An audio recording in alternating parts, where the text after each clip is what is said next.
Hello everyone, my name is Emily and I'm the intern for the Family and Community Engagement Department. And today I'm going to be talking a little bit about the different learning styles that there are. And it's very important to learn these different types of styles of learning just because we all learn in very different ways. And I wanted to share this information just to help others identify what their specific learning styles are because it can really make a huge difference in your ability to grasp information while you're learning. So let's get started.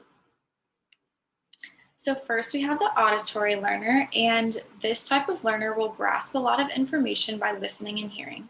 You can remember things that you have heard and may like verbal instructions rather than having written ones. And you may really like repeating information to a friend while you're studying. You may like read alouds, and definitely the listening or the learning by listening. You may like verbal instructions, like I said before, and possibly even verbal discussions with different people.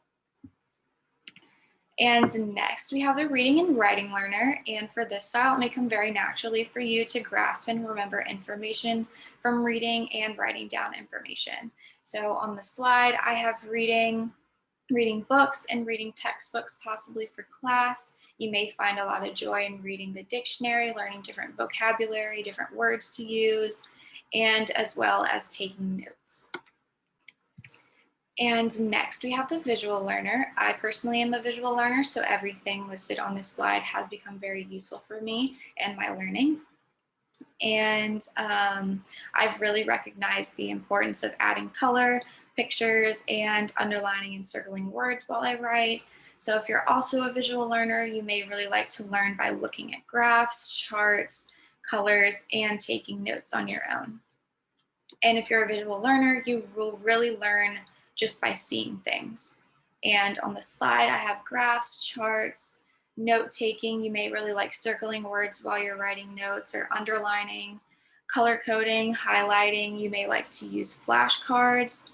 And I just have down here thinking and learning by seeing.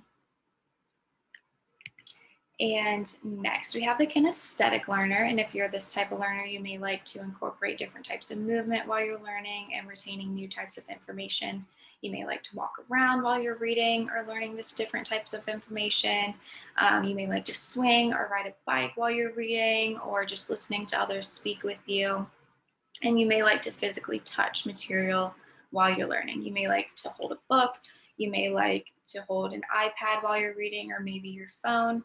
And you'll really like to learn by doing something. Maybe you're good at art. Maybe you like painting.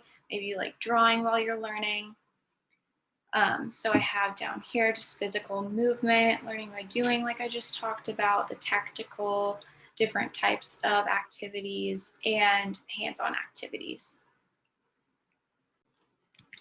And something fun I thought of doing is making a do-it-yourself stress ball. So I have a couple of examples here. So the stress ball is made out of rice and a balloon, and this one is flour in the balloon. So we're going to be making these little balloon stress balls with flour or rice, your choice, and I have the different steps that you're going to use on this slide that you can follow while I'm talking it out. And yeah, let's dive into it and let's start making these. So first you're gonna need some balloons, rice, and flour. If you have both, you could use both. If you only wanna use one, you can only use one. And I have a pen that I'm gonna use a little later on, and I'll show you that later.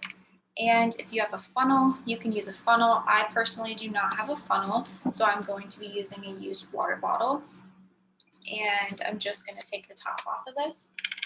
And I'm gonna cut about right here.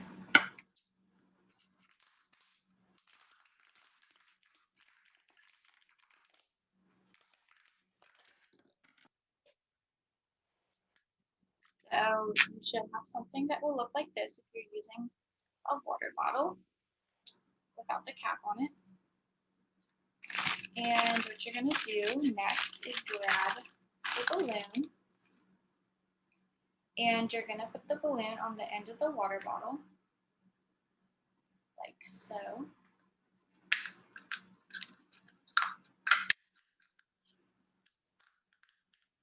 And you're going to want to make sure it's on there pretty good so it doesn't fall off. So it's going to look something like this once you have it on there. And first, I'm going to demonstrate the flour. So if you like a smooth textured type feeling, you may like the flour more than the rice. So you're just going to dump the flour in the funnel.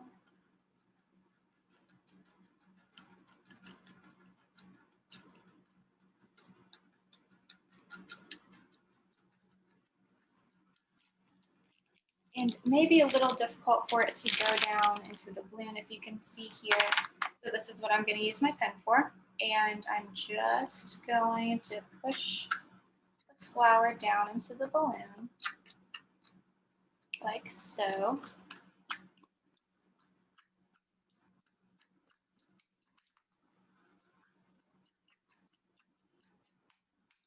And you can add however much you want, however little you want.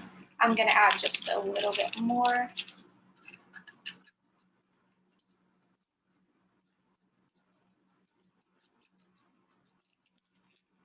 This is just very simple, very easy, quick to make.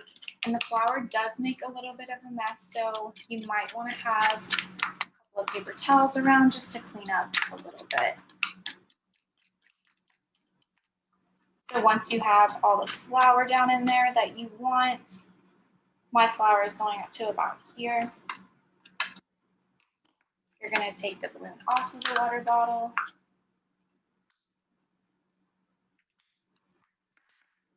And then you're going to tie it.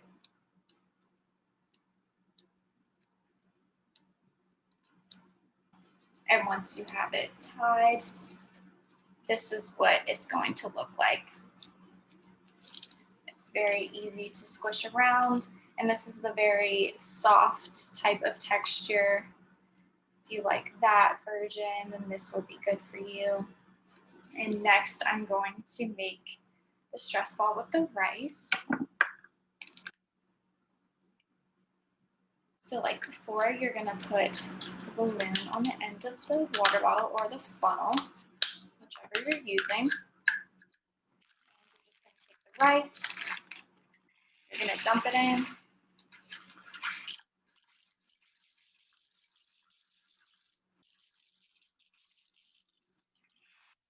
And the rice does go in a lot easier than flour does, so you probably won't need to use a pen. You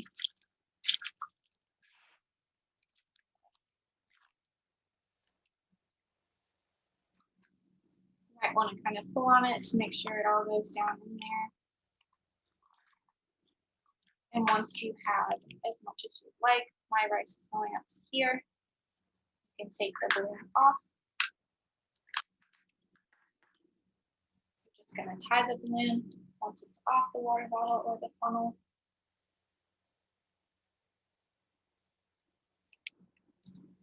And there you have the rice one.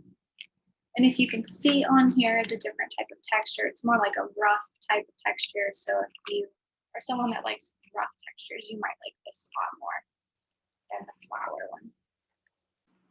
Now here are the two examples.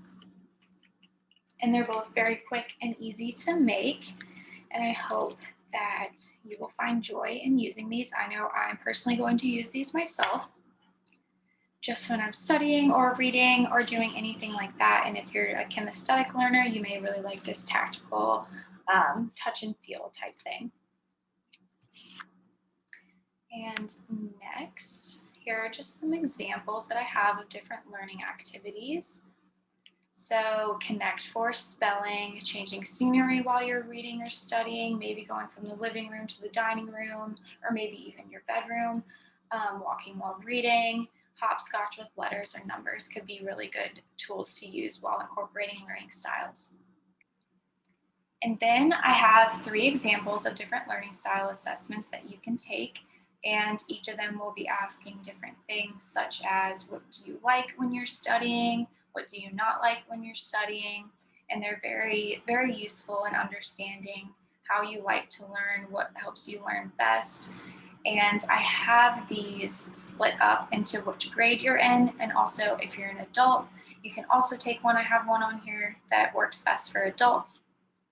And this is the end of this slideshow. And I'm really glad that you watched. And I hope that you will find some time in your day to make these little stress balls. They're really fun and easy to do. And thank you so much for watching.